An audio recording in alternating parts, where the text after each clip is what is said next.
all set up. So how do you want to start? Okay, so basically we've already started. Okay. I don't want to do it too traditionally where we introduce ourselves. I will already assume people already know who we are while they're watching this. So you can begin and we can just start chatting. Okay, cool. Yeah. All right, Nigel, welcome to the lab. Yes. All right, Thank got a few or not? Thank you for having us. So today I'm going to give you a bit of a omakase experience. So this was actually started when we were during MCO. Okay. And I wanted to meet up with some people. And this is not during the illegal times, but people were still not comfortable doing face-to-face, but I want to meet up with my friends. So I'm like, okay, let's do a omakase experience for them. So what does that mean? So I have this friend in Thailand. His name is Taiki. Okay. You've probably seen him on YouTube. Okay. The very famous Thai guy that makes 4 burgers a day. So if you go search Taiki Thai burger, you see, I think it's like 4 or 5 million views at this point already. Wow. So his claim to fame was that he is a burger maniac. Okay. He's more, what do you call it, a burger mad scientist than I am. So his meat, he's grind to perfection, his bun is toasted to perfection. I went there after I saw the video. I found him, we became friends, and I learned a little bit of skill. Right. So I like the idea of having this one-to-one intimate session and making a burger to the T. Now, of course, burgers for the most part, fast food, product and whatnot, and you don't always get that perfect burger, meaning that the bun is perfectly toasted, the meat is perfectly cooked. So that's what I'm going to try to attempt to make for you today. Nice. And that's where the omakase session comes in. So I'm going to go for a very simple cheeseburger with a bit of truffle. And I need you to participate in this, this process by making the core sauce. Okay, so every burger joint has their burger sauce. Okay. And it's usually the same thing. Okay. It's usually mayo, mustard, and ketchup. Okay. So we have all that three here. Okay. And I have a bit of pickle juice as well. Some places they put in a bit of pickle juice just for that kick, right? Okay. Usually the ratio is 1-1-1. Okay. 1-1. Yep. You do you. You make us a burger sauce, okay, and then that will be the foundation. Nice. If it doesn't taste good, I can blame it on you. I like that. All right, so you go crazy. Okay. And you start with this. Okay, is this portion for 2 burgers? I think as long as you make it to 3/4 full, we have enough. Okay. All right, I'm gonna start frying up the patty, and I'll tell you what I'll be doing later. Please. Whoosh. Spicy. Spicy brown mustard. You should be eating, right? So I'm gonna put more of that. Nice. Not so much fan of mayo. Yeah, I like that. You like that, huh?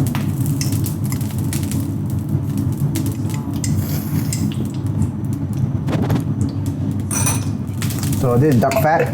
Just trying to put a bit more flair into it.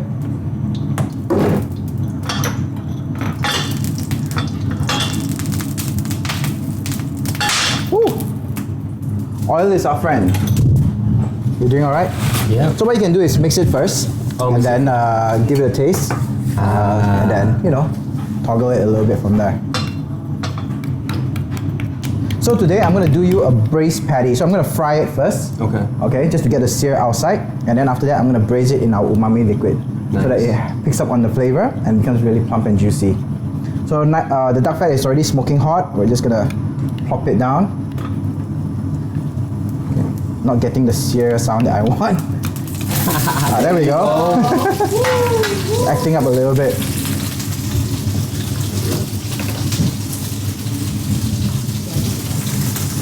That's so nice, sure. By the way, I'm nowhere near a foodie. I've never really stepped foot in the kitchen. So this means a lot to me. You can please explain what you're doing, but half of the time I'll probably have no idea what's going on. Now here's the thing, I want to show people that it's not that difficult to make a burger. You don't need to be a foodie. Right. A lot of times there's this misconception that, you got to be food loving and whatnot. I think the thing about food is you got to be having fun. Yeah. Right. So I want that interactive experience for you as well. I like that. So how do we do this here? Just pour a little bit. Now, you don't want to put too much until it becomes liquidy. Okay. Right. Got So as you can see right now, the consistency is floppy. Okay. You want it to be like a bit like honey. So add enough so that it drizzle like honey. If you want to, I'll get an extra spoon. There you go. Oh, sorry. Thank you.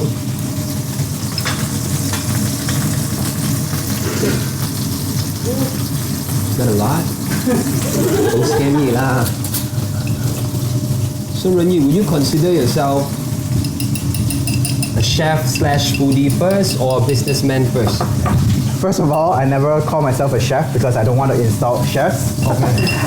As you probably already know, my background is in engineering. Right. However, I never practiced. I went into F&B wanting to, I guess, enjoy the art of serving people. That's what I fell in love with. The burger part was just a vessel for me to connect with people. Nice. So honestly, to make a burger, not that difficult as long as you know the fundamentals. Right. And the fundamentals are, again, we live in the world of technology, like of fast information. So you can get access to good burger buns recipe, good pickle recipes. It's not difficult. Right. So that's the whole process of this omakase, is to share with you guys my ideology of making a burger, so that you can make one at home as well and enjoy it. Right.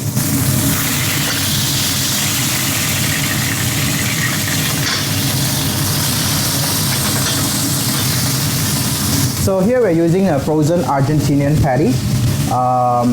So I just fried it for 2 minutes on each side just to get a nice brown stay on the outside. But inside it's still pretty much cold and frozen. Then we're gonna let it sit in the umami liquid. So this one is combining a Puerto Rican style of making hamburgers, whereby when they cook the patty, because it doesn't have, they use ruffle meats, so they add this to give it flavor. So this is a combination of water, sugar, tomato, ketchup, and star anise. So later the beef, I'm not going to season it with any salt or pepper, but it's going to sit in this liquid and pick up on the flavor. So instead of the regular salt and pepper on the outside, it's going to pick up flavor from this juice instead.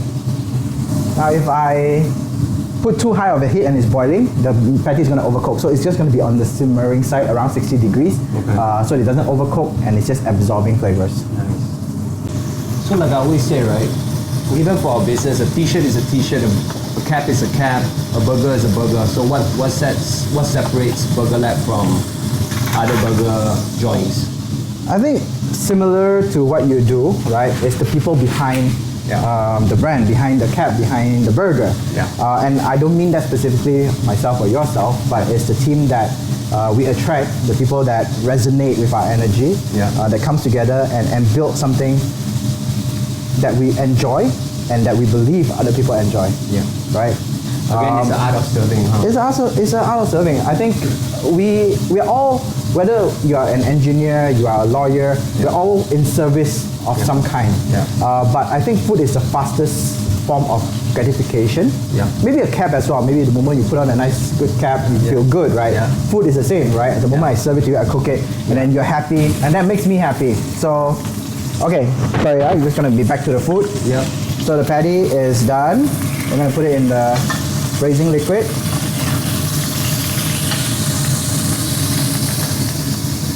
So it's just gonna sit there, chill, right? And I'm gonna put a slice of cheese on it. So this one, no fancy cheese today. Usually we use sharp cheddar, but I want to prove to you that a normal piece of craft cheddar, right, will do the trick as well. Nice. So we're just gonna leave it there and just let it simmer. Okay. Now, just to show you, we have all this beautiful beef fat mixed with duck fat. It would be a waste to throw it away. So this is what I learned from traditional cooking, where it's a one-pot cooking. So what we're gonna do is we're gonna save a little bit of this oil on the side. All right, we're gonna keep it. Woo. It's gonna be hot. Let's save a little bit of it. Okay, I'll show you what I'm gonna do with it later. The remainder, we're gonna heat it back up. So again, it's all about building flavor on top of flavor. So I'm gonna grill some tomato. It needs to be hotter for the effect. And then I'm gonna saute some mushrooms as well, and make it sweet. So again, the flavor is all encapsulated, nothing is lost. This fat here that I save on the side, I'm gonna add it with a little bit of butter later and toast the bun with it. So all flavors in the burger. So what do you usually have as a go-to snack? I don't snack too much until Eileen came into the picture. Wait, how is this skinny little person? I know, right? She'll be doing all the ordering and all of us be eating. Look at him. Tell me what's my usual order when I need a snack. Oh, Pizza Lab. Yeah. Oh, nice. Unfortunately, wait, we are very near to you guys Yes, these yes, days. very near, very awesome, near. Awesome. Very That's near. my usual snack. What the duck? Yeah. Guess what's my usual snack? What is it? Burger? I'm gonna admit it here. It's nuggets. McNuggets to be exact. That's a quick one. Yeah. Sorry? That's a quick snack. It's a quick snack, but Simple it and hits the spot, man. I don't know why. Right? It's like it's got a flavor of childhood. Right. Yeah. So like you share a lot about your business. You share a lot about your, I guess in this context, ingredients and way of cooking. And I always say there's nothing wrong sharing with people. Some people find it very like secretive that you shouldn't share your ideas or your trade secret. your sources, Yeah. your trade secrets. And I always say, if I were to pass you my ingredients, right? Say in this context, cooking, two different chefs with the same ingredients, it will come out differently, right? Exactly. Do you agree? Exactly. Right? Right. I think because individually we all have our unique touches. Yeah. We want our signature in Yeah. there, right? Even if you try to copy, Yeah. right? There will be differences. Yeah. So to me, I've always been very generous with recipes. Yeah. For one, I stole them from somebody else online. Yeah. But I will always put my twist on there, Yeah. right? Yeah. I think coming out here to do your own thing, it's never easy to be creative. I think in this world, everything that can be invented, that can be, started from source, has already been existed. done. Yeah. Right. And in a competitive world like that, I don't think there's any shame to number one, copy, Yeah. but give credit. Credits. Right, give credit. That's why when we copied the In and Out, we Yeah. straight up call it the In and Out tribute. Right. Right. We never hide from where we get our sources from. But I think again, there are people who, I guess, tend to lean towards the direction of I guess they are also shameful about it. So they will say, oh, I started this or this is an original idea when it's obvious that it got inspired elsewhere. I don't think there's any shame to that. Yeah. Just the other day I was doing this talk. They asked me where do I get my inspiration from, and I say, I steal what I like. I steal what I like. There I you steal go. what I like first, and then I try to put my touch on it, and eventually you innovate from there and you create something new. And that's how most artists or even anyone in this context, that's how they do it. Exactly. Exactly. Like this cap, for example, the cap that we designed is basically from somewhere that we already seen before, and it was like, how do we make it ours? How do many we- first KL caps can there be? Correct. Right. But what Yeah. is your unique touch? What is your unique twist to it? Exactly. So these onions are done. We're just gonna let it sit. Tomatoes are nicely grilled. I hate raw tomatoes. I like Right. grilled tomatoes. They just hit different. Right. So I'm gonna set this aside.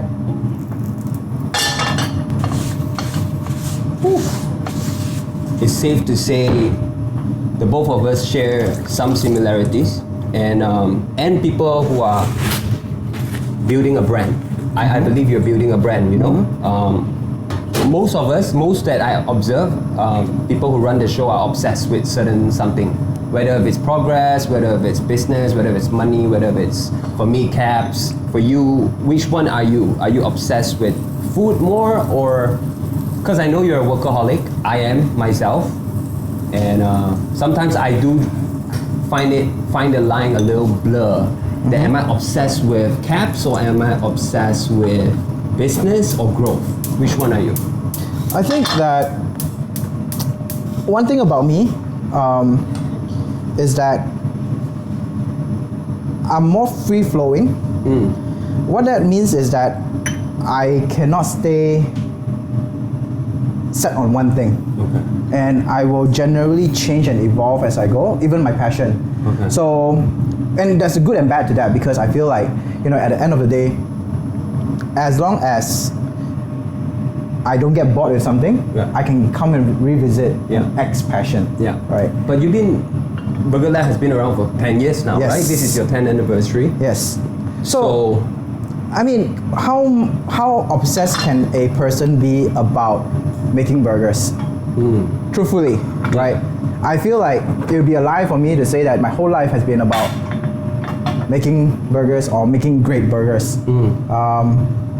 In fact, I think, you know, after 1 year of just purely making burgers, I kind of fell out of love a little bit. Okay. But then I fell in love with growing people. Right. Right, 1 year in, we met a lot of great talents that work with us. We work with a lot of young people, and I realized, hey, I can develop a passion, or I started realizing I enjoy working with them, developing them, seeing them grow, and that became a new passion of what I can focus on. Right. And of course, 1 year later, I got bored of that, Yeah. and I'm like, okay, let's come back to making burgers. Right. But in that process of seeking our passion or living our passion, Yeah. we have built foundation. Yeah. Whether it's through our team, whether it's through the infrastructure, Right. that even when we are no longer 100% passionate about it, Yeah.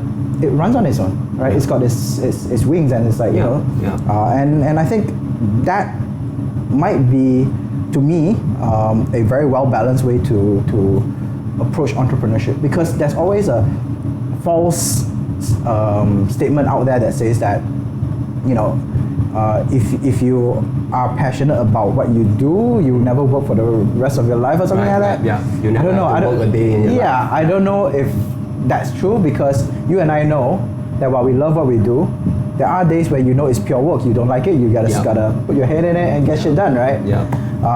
So yeah, I think that although sound bite sounds good on its own, Right. but it takes a lot of effort and time to realize that, and you got to go through it. No one will understand it unless, you know, they've been through what we've been through. Yeah.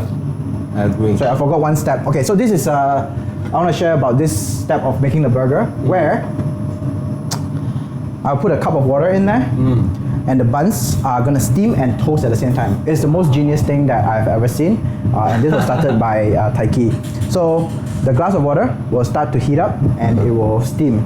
So the top and the bottom of the bun will obviously get softer and softer, while the bottom, as it's being grilled, yes, science, bitch. While the bottom will slowly grill with the butter and the beef fat and the duck fat, so it will develop flavor over time. So I understand that you are a man of many hats and many talents, right? So before Cap City, Yeah. right? What were you doing? I mean, I know you were in the music industry, Yeah. fashion industry. Yeah. Tell me a little bit about that. Started a clothing brand named Negative. That was more of a streetwear brand, and then I started Cap City later on because I find that the streetwear, the fashion line was very, very tough. Now, a lot of people find it funny and ironic that how is that tougher than making caps or selling caps, right? Oh, is Because that caps tougher? are Okay. is even more niche, right? Yeah. But I It's think only for bald guys. that's what they say, right? And especially for the price that we sell, a lot of people were not very used to it because caps are normally perceived as 30 bucks, 49, 59. So, but I find the joy in doing what people say I can't. And that's why I have proved them wrong tattoo on me. That's also the core value of Negative, the brand that I started. So I was in the fashion, mainly hip hop. So before I started Negative, I was in this store. You might know them, Echo Park. They sell hip hop clothes. They had 14 stores nationwide. I was there. I was doing marketing there. So that's where I kind of found my passion. I became a workaholic. I was a really bad student. So, you know, I started as an intern there, and I found the joy in serving. You know, I started from the sales floor. I would go to as far as changing my customers' shoes. I just love serving. Yep. And that drove me and made me into a workaholic. I just enjoy working and serving, which a lot of people could never understand. It's not in everyone's blood, I have to say that. Yeah. So, yeah, just from there, I just found my purpose, I suppose, you know, to just create and to serve. So then what propelled you to start your own thing? Was the journey scary? Was the decision scary? Actually, in hindsight, not so at all. It was fun. I think fun really helped compensate the other things, the other negative things, you know. I think like what you said, fun must come. For me, I think fun must come first. So, even though I started with 100 square feet office, it was so small. It was fun. Eileen was there. It was as small as this kitchen, or this place. Yep. I don't know about you, but I'm wondering if you resonate. Was there a level of naivete Yeah. that came along with it that Yeah. made work seem fun? Yeah. Because looking back, I found my journey a bit scary. We dove in without knowing what the amount of work that we have to do. Right. So was it the same for you? Yeah, there's a saying, right? You jump off the plane and then you figure out how to build a parachute, on the way right? down. Yeah. I mean, a lot of them died. Not recommended. And we're still here, which I wanna ask you, like, so this is your 10th year in Burger Lab. How do you see it? Do you see it as something that, when we say we're still here after 10 years, the still here has two definitions if you ask me. One is, I've not been eliminated from the industry, which is great. Yep. And the second one is, man, I'm still here. Because, sometimes I do here and there beat myself up, right? Like if I haven't met a friend for a long time, they're like, "Wait, you still selling caps, huh?" Then I'm like, wow, is that a compliment or insult, right? And then Backhand compliment. and then there are times where I can say, when I see maybe certain peers don't make it, I'm like, we're still here, we're proud, and we're glad, we count our blessings. So it can kind of go both ways. So I wanted to know for you, which one is it more? Fair question. Very, very fair question. Yeah. Honestly, I think that at the end of the day, with, again, my personality where I don't like to stick around for something for too long and I like to keep things fresh. Before pandemic, there was definitely a time where I felt burnt out. I felt like, where do I want to go with this? I do have a team that I need to take care of, hence we need to scale. But business is slowing down. So there's just a lot of things. But at the time, there was a lot more hope. There was a lot more, hey, look, we can always fight for the future. But then the pandemic happened. And I don't want to sound like a broken record on like how, it was tough for everyone. But what I felt after the pandemic and having to go through 2022 was that I wish that this would end. Yeah. Right? Not giving up, but it's just tiring. Yeah. Man, 2 years of pandemic was equivalent to running the business for 8 years. It felt like that. Yeah, Right. That's true. So I'm in between because in the last 1.5 years, I've also been going through partnership issues. Okay. Mainly because my partners have other priorities in life and they want to go do other things, so they want to exit the business, and that's always icky. That's always difficult to navigate, right? So that also pulled me down a lot, motivation-wise, and where do I want to go with this.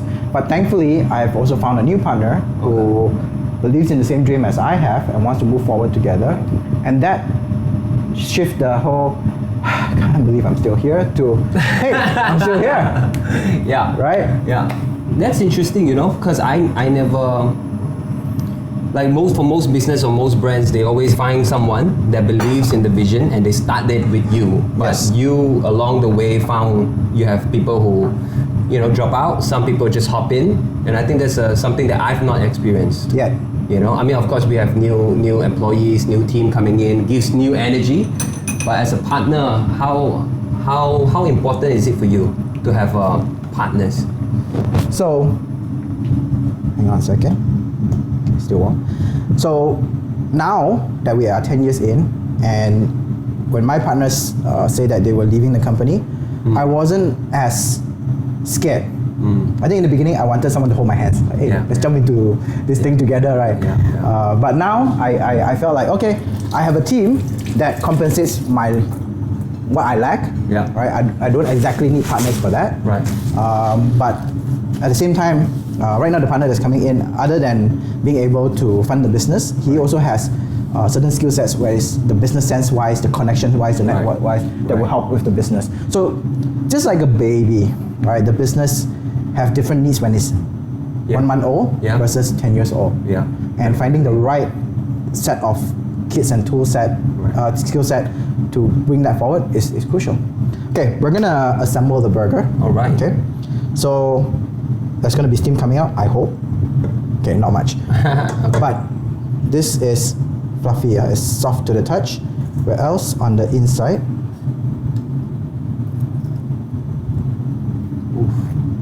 Right, it's crunchy. Nice. Okay. So we're gonna do a little bit of mayo at the bottom. Just a little bit.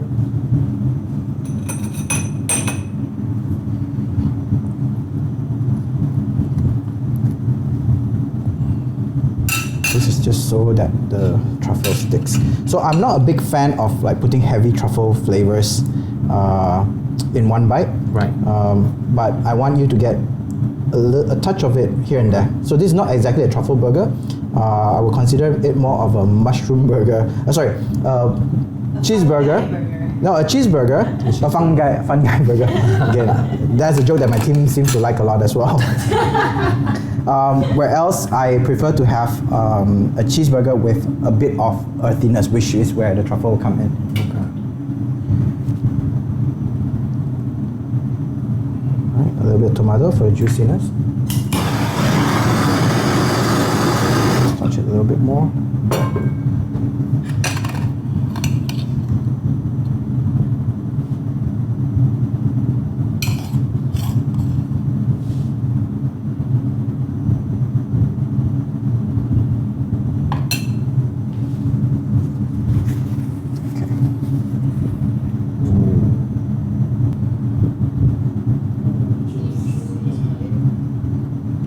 Oh my god.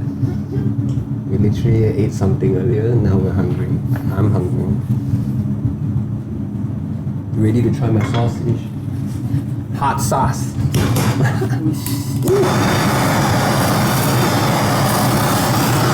Just to give it a bit of char.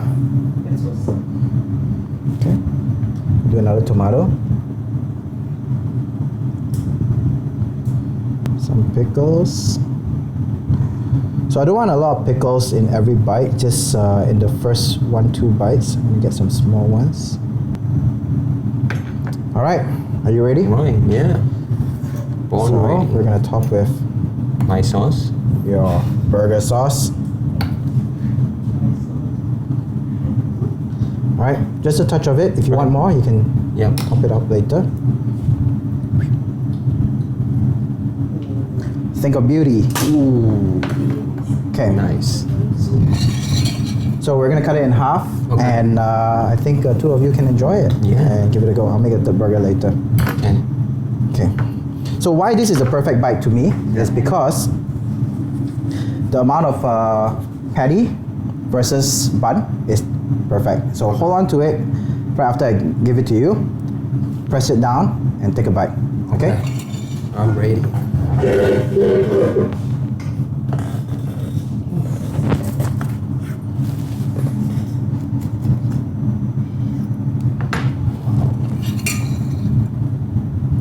All right. Enjoy. Alright.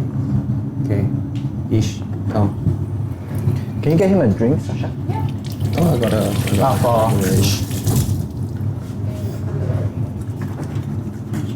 Yeah, cheers.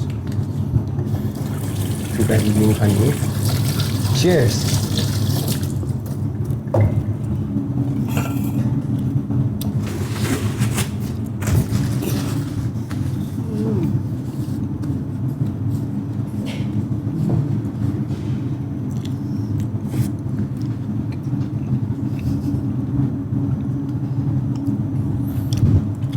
I can't be one of those guys who will tell you crunchy inside, soft outside. Okay.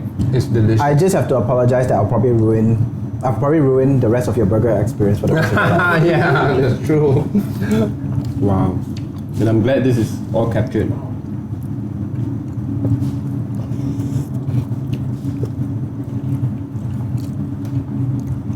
So rate his burger sauce. Rate 1 to 10. 11. Can you bring the sides over? Bars. So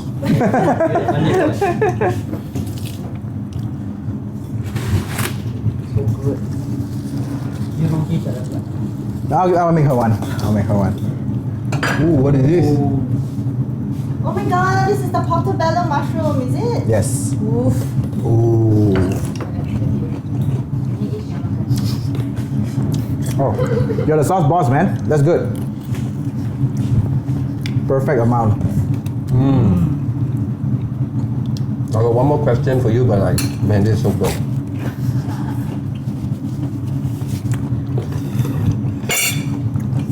So like, I've been following you and your journey, social media, whatnot. You share a lot about your struggles, right? Does it help you? Because I feel like I personally do, but sometimes I feel like I share too much. Sometimes I feel like maybe there's something that I shouldn't say, because you know you probably inspire a lot of people. So when by you sharing out, does it help you or does it like where does it come from? I think you sharing a lot of your struggles. if you read in between the lines of what you said, you have the answer. You have my answer. I mean, when we first got interviewed, all right, why are you sneaking away? No, it's okay. Yeah. No, he's like, I'm gonna eat in the corner and just enjoy it. I think when we first gained fame, and then of course people wanted to talk to us and whatnot. You know, I spoke out of, I guess, the excitement of being recognized, right? That hey, we did something. I found my first success in life. Blah blah blah blah. And I did it out of sincerity and also just enjoying the process, right? Right. However, once I started realizing that this journey is rough and not everyone is going to make it, Yeah.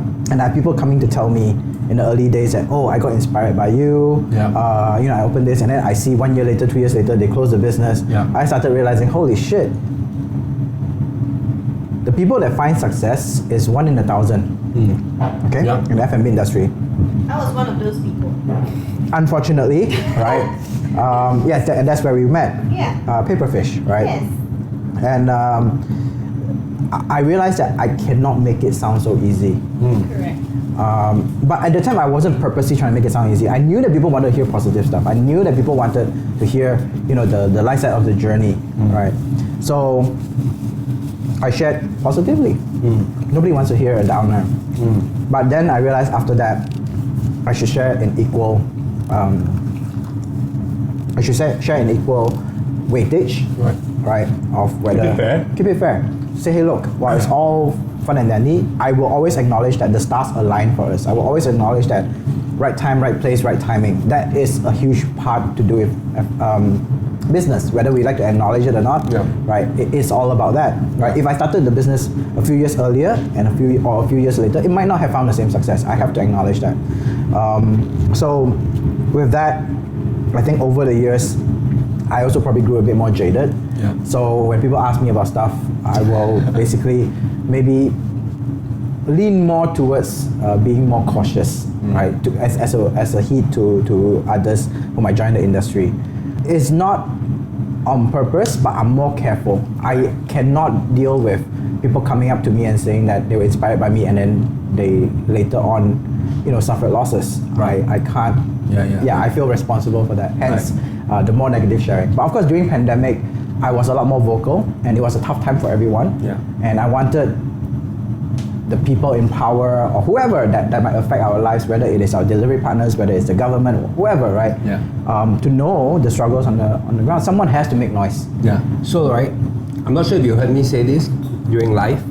Someone asked, was it someone asked, how did this collab come about? Yeah. And I recall back when we first started building our own brand, the Cap City brand, because we were selling international brands before this. So when we started transitioning to our own brand, we wanted it to be more local because there's something that is not available in the market at that time. And we said, hey, the Cap City as a brand itself, it will work. I mean, can you imagine? We worked with, the first brand that came to my mind was Burger Lab. For some reason, it was a very casual, quick thought. I said, just imagine, I was trying to like paint that vision or that visual to my team that like this could be something that we can work on, and Burger Lab came into my mind. Then now I recall back like why did I thought of Burger Lab was because you guys keep a lot of your food, even your food, very local, right? You guys, I mean we have the Rojak Burger, the Nasi Lemak. So is it something intentional that you see as well that is something that has never been done before, or maybe that is already is? You're talking about the collab or the food? No, the food, like how Burger Lab is so so local in a way, which I thought that's why the first brand that came to my mind and then aligned with our vision was Burger Lab. I appreciate that, and you know, I'm very flattered that you saw that part of us. Yeah. Of course, we want to be more than just local flavors. Yeah. Of course, but it is very essential within our DNA. So it's always about combining local and Western flavors together. Yeah. And the beauty of a burger is that you are supposed to assemble different layers. But I think American burgers are great, but they're boring. It's just a cheeseburger. Yeah. Right? You don't get that multifaceted layer of flavors. The beef that you ate, the flavor is Yeah. very Asian. Right. There's soy sauce inside there. Yeah. There's star anise, right? Yeah. So, as someone who was inspired by American culture, at least on the food level, I think it was important for me to inject, you know, our local touch to it. Otherwise, I have to import everything, Right. right? So, say for example, pickles, right? A pickle can be a acha as a replacement, right? The what do you call it? Cheese. At one point, I was testing out what's the Indian cheese called already? Yeah, paneer. Yeah, paneer. So we also wanted to test that at one point, but we couldn't get it into the right consistency that we wanted. But the idea is, a lot of things are interswitchable. Right. Right. Korean cuisine and Mexican cuisine, for example, very interswitchable, and when you combine them, you get a burst of flavor. So the question is, what is the Malaysian flavor that we can integrate with Western flavors that brings out the best of both worlds? One of our proudest product is the bait and switch, Okay. which has Kelantanese Budu mayo Okay. combined with a green pepper relish sauce. Okay. Right? It sounds like it should not work, but it just does. Right. So these are things that we try to experiment with. Nice. So yeah. Anyway, just to close it as well, thank you for collaborating with Cap City. Pleasure, man. The caps are sold out, so congratulations to us. Easy money. Yeah. So yeah, we look forward to more interesting collaborations, definitely, and of course with Burger Lab again. We're already thinking about something maybe. I want you guys to design our staff uniform. Nice. Yeah. Yeah. I think they would look really, really good. Yeah. Nice. Ish, start thinking about it. Thank you. Yeah. No, it's a mutual thing, man. I hope you guys enjoyed the burger. Yeah. Thank you for the burger. Right. Yeah. Thank you so much. Would it for fall cooking in for us. the top 3 burger of your life? Oh, definitely. Okay, Just good. because it's so personal, you know. I mean, aside from it being delicious and all, I think. Just remember, if it was short of being perfect, it's that sauce. you can blame it on me, guys. Yeah. All right, cool. Thank you so much. Thank All you. right. It's a wrap. It's a wrap. What is it?